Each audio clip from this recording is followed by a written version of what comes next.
Hey everyone, and welcome to today's Explainer. We're diving straight into something incredibly fascinating today. We're unpacking a true masterclass in global crisis management, specifically the strategic toolkit used by UNICEF's Deputy Executive Director of Humanitarian Action and Supply Operations.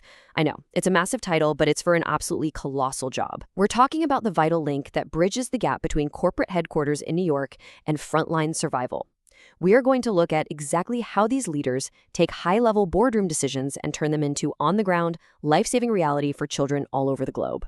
So to really wrap our heads around how these interconnected million-dollar decisions ripple out, we're going to break this masterclass down into 5 quick chapters. We'll cover the highest stakes in leadership, child rights driving executive choices, powering global supply and action, managing risk and protecting our people, and finally, building a lasting strategic legacy. All right, kicking things off with Chapter 1, the highest stakes in leadership. We're zooming all the way out from the micro to the macro. I want you to imagine, just for a second, being in the hot seat. You have to decide which life-saving supplies to deploy, but your data is totally fragmented.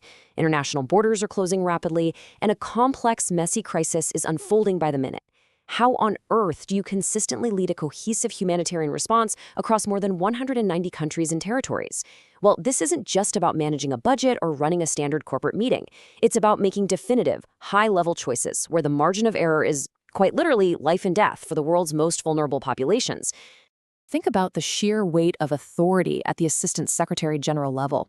When you combine emergency programs, the security coordinator, and the supply division, you're putting policy, emergency action, and global supply under one massive umbrella. Now, historically, these would probably be deeply siloed departments in a huge international bureaucracy, right? Sometimes even working at odds with one another. But here, the real strategic challenge is to force these vital elements to work together flawlessly.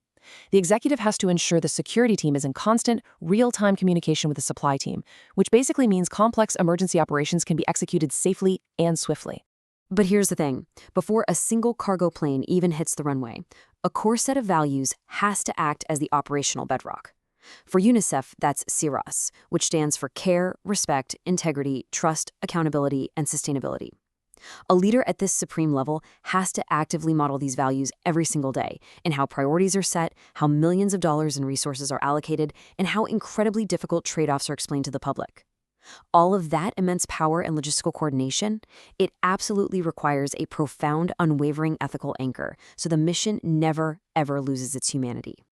Moving right along to Chapter 2, Child Rights Driving Executive Choices. Let's look at the core philosophy. Here's a pretty tough pill to swallow when you're operating at this level. Average improvements, they just aren't enough if they're concealing widening gaps for the hardest-to-reach children. When executives apply a strict child rights lens, they can't just pat themselves on the back for reaching 80% of a population if that remaining 20% is completely shut out due to systemic barriers, geography, or discrimination. Every major decision has to ruthlessly ask, who exactly are we reaching and who is being left behind? True equity means intentionally designing your operations for those marginalized kids. And honestly, this highlights the ultimate executive standard. Success is absolutely not about how busy headquarters in New York is. Nobody cares about the sheer volume of task forces formed, endless strategy meetings, or how many policy papers were generated this week. The true, singular metric is timely, accountable results actually reaching children on the ground. If those bold, sweeping decisions made in a boardroom aren't trickling down quickly enough to change outcomes in a disaster zone, well, then the leadership is failing its mandate. The action has to translate to impact. We see this exact same philosophy applied to finance and global procurement. Value for money? It isn't just about ruthlessly slashing unit costs to buy the absolute cheapest supplies on the market. Actually, scratch that, it's really about maximizing equitable outcomes without sacrificing quality or resilience. Think about it. Buying a dirt-cheap piece of essential medical equipment is a terrible executive decision if it immediately breaks down in a high-heat, low-connectivity environment, right? True value means investing heavily in robust, durable solutions that sustain lives over the long haul. Okay, let's jump into Chapter 3, Powering Global Supply and Action, or as I like to think of it, Structuring the Chaos. When a massive disaster hits, you literally do not have the time to reinvent the wheel. To avoid fragmented procurement and repeated, messy emergency improvisation, leadership has to enforce a highly disciplined sequence. You have to move systematically. First, diagnosis and design, then into consultation and piloting, all the way through to scaling, and finally, institutionalization. By institutionalizing what actually works under immense pressure, leaders make sure that the brilliant fixes developed in today's emergency become the standard, baseline operating procedures for tomorrow's crisis. And an executive never acts in a vacuum. They have to meticulously navigate this wild, complex web of UN entities, NGOs, the private sector, and most importantly, the affected communities themselves. It takes some serious diplomacy to secure access from member states, and you need highly technical partnerships with the private sector to fix broken logistics chains. Identifying who has formal authority, recognizing technical expertise, and anticipating pushback is a daily requirement. You're constantly tailoring your approach to every single partner's unique role. And here is the real kicker. They have to solve this incredible puzzle across more than 190 wildly different countries and territories. Managing an operation of this breathtaking scale means walking a very tight tightrope between global consistency and local adaptation. A headquarters leader absolutely has to define a few non-negotiable global outcomes, sure. But then, they have to step back. They have to trust their regional and country offices and give them the flexibility to adapt those mandates to highly specific political, cultural, and security realities on the ground.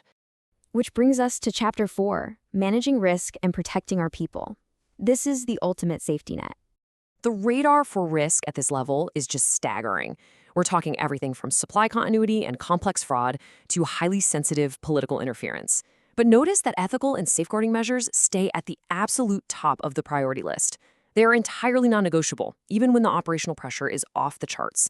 You just cannot bypass ethical safeguards because you're in a rush.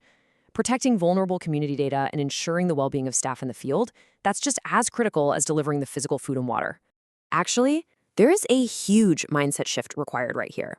Community feedback cannot just be some dusty, bureaucratic suggestion box that gets ignored when things get busy. It has to be treated as actionable operational intelligence. It is absolutely vital that when local communities speak up about harm or exclusion or inefficiencies, it directly and immediately changes how executives allocate their resources. When local actors flag a problem, the machinery in New York needs the agility to pivot, correct course, and ensure the response is actually serving the people it's meant to help. And you can't just dump all this onto the shoulders of your core internal staff, right? They'd burn out in a second. Survival requires a highly deliberate and dynamic workforce model. This means maintaining a solid 40% core internal team while smartly leveraging surge support for immediate emergencies. Then you access niche skills through external partnerships for another 20% and purposefully develop capacity within local systems for the final 20%. It's a beautifully balanced talent approach that protects institutional memory while actively empowering the local communities who are going to remain long after the international surge teams pack up and leave. Finally, let's look at Chapter 5, Building a Lasting Strategic Legacy, Taking the Long-Term View. The very best strategy ruthlessly separates immediate survival actions from building long-term, systemic resilience. On day one of a crisis, the pace is frantic. The only goal is rapid emergency response, saving lives right now. But an elite executive leader, they're already looking months ahead. By month one, they are calming the chaos and building reliable systems for sustained access. And by year one, they are laying the foundation to bridge that critical gap between temporary humanitarian aid and long-term peace and development. It's a vital evolution from purely reactive crisis management to proactive system building. So a first 100-day roadmap, it isn't just a basic onboarding checklist for a newly appointed executive to get settled in. Not at all.